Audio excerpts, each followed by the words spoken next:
because the sort of the group of folks that you have seems. I think is it the same group as you had last year? Yes, that was on purpose because we wanted to continue the story. You know, last year it was, dude, check out Manhattan, and then this year we're in Manhattan with Megan and Bronson and Player One. But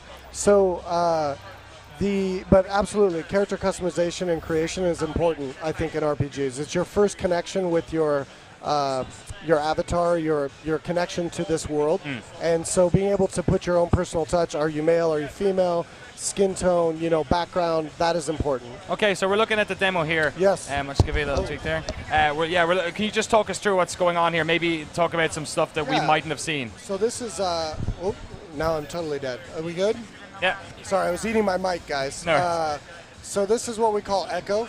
It's a new investigation tool for the agents. So we're constantly collecting digital information from the environment, and at certain locations, Echo will be able to create these 3D scenes, reconstructing either closed-circuit cameras, cell phone conversations, environmental clues, and in this case, we completed missing persons missions, but it could be story elements, could be hidden locations that you don't see that are now clarified. So it's our cutscenes, if you will, that work in an open world multiplayer game. So if you start an Echo scene, I can see it, I can get hints or clues from it, and vice versa. And you can sort of engage with it and get XP, or you can just kind of leave it to the side and keep walking. And you'll need to kind of move through them and hunt. It's not something that plays for you. They're frozen moments in time. So here's where we saw another engagement, like similar to what we saw last year. Yes. But there were some differences. It seems like you guys have leaned into the RPG stuff with having hit numbers and whatnot come up we there. had scrolling combat text last year, but it's important, I think, especially when you have a game where quality of items and damage types matter and your distances matter. You need to see the effect of that. So critical hits, the amount of damage you're doing is displayed out.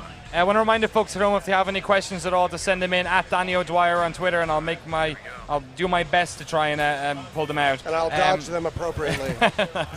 Can we talk? I want to talk about single player. Yeah. This game, just from an overall view, I feel like some people aren't too sure about where the co-op starts, where the online element starts, and is there a single player part? So can you just give us sort of a basic overview of how the Division works when you first put it in your console? Okay. I mean, the Division itself is an online game, but it doesn't mean that you're forced to play with other players. So you could buy the game, play through the entire campaign, take back New York, experience all the content, get to maximum level, and never engage with another human being if you don't want to. But the way we set it up, we really want to encourage multiplayer. We reward it obviously with experience, with currency in the game. We believe the best way to play the game is to play with others. And then if you go into areas where there's player versus player, you're probably going to want to have somebody to have your back a little bit, or you're just kind of fodder. So when you're walking around in this world, what is the maximum amount of other players that could be in your game as you're playing? In the open world, it's phased, your group is what you'll see. But so it's kind of like an instanced New York, but it's different. But that's a good way to visual to. That's a touchstone that people understand, But then there's public areas, like the last kind of stronghold or foothold we have in the area for the friendly faction in the game is a public hub. Okay. And then the dark zones that we have in the game are public areas. So are there areas where you'd be bumping into people you don't know, or is this very much an opt-in situation? It's opt-in, okay. So you'll know when you go into an area where you could potentially run into other players. But would it be a player that you knew, that you were friends with, or could it be someone randomly? It could be a random. Oh, it could be. Oh, okay. Because I think that's, for instance, Watch Dogs, when we first saw that, it looked like the engagements and the hacking stuff might happen sort of a little bit less of your control, but it actually seemed to be much more of a controlled experience.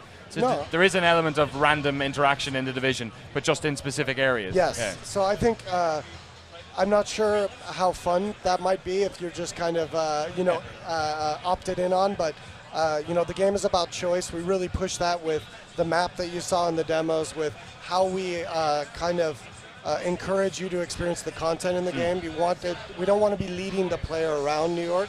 We want that to be a choice. So when you go into an area that those kind of things can happen, you will definitely know, and it will be a choice. It's reminding me a bit of Hellgate London, actually, in that Really? respect. Okay. That's right. Joel Adam Powley on Twitter is asking, how does the death mechanic work in terms of respawning and losing gear and stuff like that? Yeah, it's a great question. It's something that the team and we at Massive continue to iterate upon. So respawn mechanics is basically probably what he's asking about.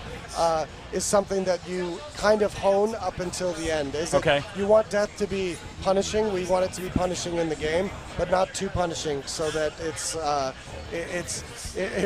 just keeps people from playing. What makes them want to drop it. So you definitely respawn in the game, and we look at where that location is. But details of durability loss and all that, that's still in flux. We're still iterating on that. Okay.